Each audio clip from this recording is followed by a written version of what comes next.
Hello বন্ধুরা, কেমন আছো সবাই? আমি অনেক ভালোই আছি। যেহেতু আজ পূর্ণিমা ছিল, সকাল সকাল স্নান করে পুজো টুজো সেরে তারপর বসেই ছিলাম। তো এই করতে করতে দুপুর হয়ে গেল। তারপর ভাবছি কী করা যায়। তারপর ভাবলাম যে চলো আম মাখা করে খাওয়া যাক।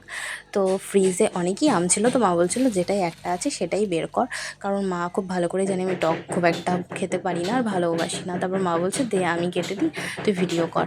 তারপর এই দেখো মা ভালো করে আমটাকে ধুয়ে চোচাটা ছাড়িয়ে গ্রেট করতে লাগলো। তো মায়ের হাতের তৈরি জিনিস তো সবসময় প্রচণ্ড টেস্টি হয়। তো তোমরাও নিশ্চয়ই ভালোবাসো মায়ের হাতের তৈরি জিনিস খেতে। তারপর দেখো আমাদের কাছে প্রচুর লঙ্কা হয়েছে, তো মাকে বলছিলাম গাছ থেকে দুটো লঙ্কা ছিঁড়ে নাও। আর এই লঙ্কাগুলো প্রচণ্ড ঝাল, প্রচণ্ড। তারপর মা গাছ থেকে দুটো লেবু পাতাও ছিঁড়ে নিয়েছিল জাস্ট ফ্লেভারের জন্য। সেখানে সামান্য একটু লবণ আর সামান্য একটু তেল দিয়েছিল। তো মা ভালো করে আমটাকে ভালো করে চটকে চটকে মেখে নিয়েছিল। লেবু পাতাটা মা ছিঁড়ে নি, মা বলছিল জাস্ট ফ্লেভারের জন্য এই চটকে চটকে মাখলেই ফ্লেভারটা চলে আসবে। তারপর মা ভালো করে এটাকে চটকে চটকে মাখছিল। আর তোমরা কারা কারা আম মাখা খেতে ভালোবাসো প্লিজ আমায় কমেন্টে জানিও।